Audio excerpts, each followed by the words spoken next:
Some moments change your life without warning. One small choice, one kind act, one stranger who crosses your path for just a few minutes. You never know who's watching or how far your kindness might travel. This is one of those stories. A story that starts with a scared little girl, a tired single dad, and a simple decision to help. And it ends with a reminder that kindness always finds its way back. Before we begin, take a moment to support the channel. If stories like this warm your heart and remind you of the good in the world, please subscribe, like the video, and share your thoughts in the comments. Your support helps us keep bringing meaningful stories to you here on your channel name. Now let me tell you what happened. Michael Carter was a single father who lived in a quiet suburb outside Chicago. Life hadn't been easy for him. His wife had passed away 3 years earlier after a sudden illness, leaving him to raise their 7-year-old son Noah on his own. Since then, every day had been a careful balance between work, parenting, and grief. Michael worked as a delivery driver for a local hardware company. The pay wasn't great, but it covered the bills. He packed lunches at dawn, rushed Noah to school, worked long hours, and came home exhausted. Still, no matter how tired he was, he always made time to listen to his son talk about dinosaurs, school projects, and big dreams. One Saturday afternoon, Michael took Noah to a crowded outdoor shopping plaza. Noah needed new sneakers, and Michael promised him ice cream afterward.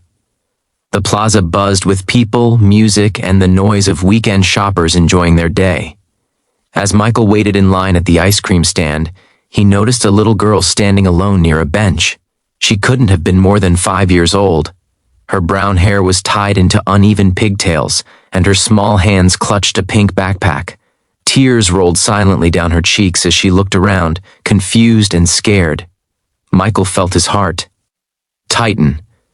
At first he assumed her parent was nearby, but minutes passed and no one came. The girl's quiet sobs grew louder, and she began calling out, "Mom?" Michael looked around again. No one responded.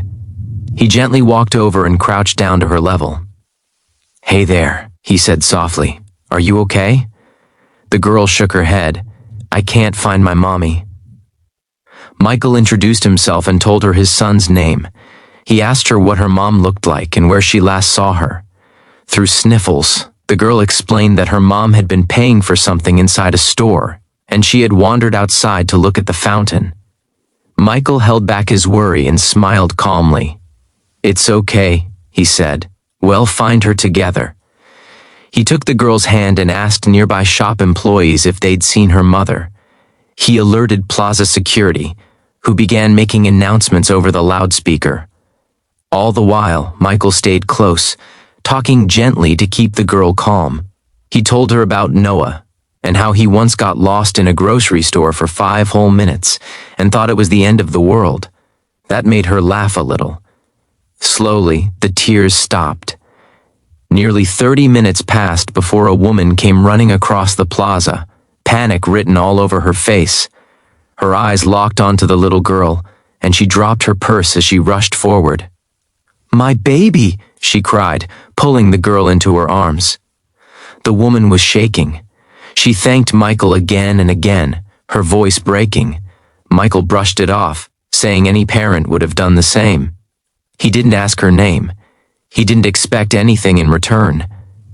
As the woman hugged her daughter, Michael gently walked away, rejoining Noah at the ice cream stand.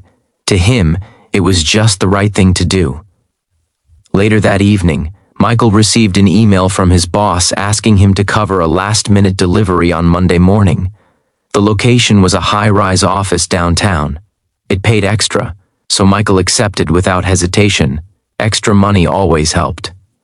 On Monday, Michael arrived at the sleek glass building, feeling out of place among the polished suits and luxury cars. He loaded the delivery cart and headed to the executive floor.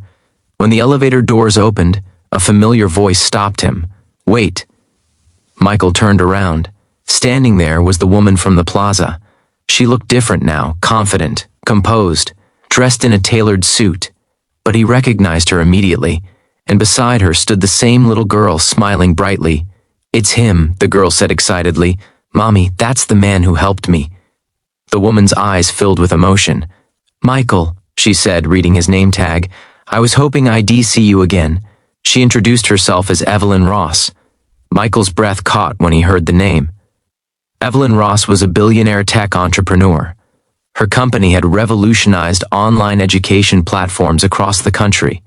Had seen her on magazine covers and news interviews. Evelyn explained that after that terrifying moment at the plaza, she couldn't stop thinking about the man who had helped her daughter without expecting anything in return. She had asked security to review footage and eventually found his name through the delivery company. Evelyn invited Michael into her office. They talked for nearly an hour. Michael shared his story, his struggles as a single dad, and his dreams of giving Noah a better future. Evelyn listened quietly, deeply moved. She told him that kindness like his was rare, especially when no one was watching, and she believed people like him deserved opportunities. That day, Evelyn offered Michael a new job, a stable position managing logistics for one of her company's community outreach programs. The salary was more than double what he earned. The hours were flexible, and it came with benefits that would change his life.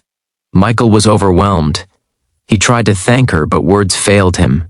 Evelyn smiled. "You already did," she said. "You helped my child when she needed it most." Months later, Michael's life looked very different. He no longer worried about bills. He spent evenings helping Noah with homework instead of rushing off to extra shifts. And every morning, he reminded his son of the day. A simple act of kindness changed everything. But Michael never forgot the lesson. He taught Noah that kindness isn't about rewards. It's about doing what's right, even when it's inconvenient, even when no one is watching. Because sometimes, the smallest kindness can open the biggest doors. And sometimes, the person you help today may change your life tomorrow. If this story touched your heart, let it remind you that kindness matters. You never know how far one good deed can go. So choose kindness, share it freely, and watch how it comes back to you in ways you never imagined.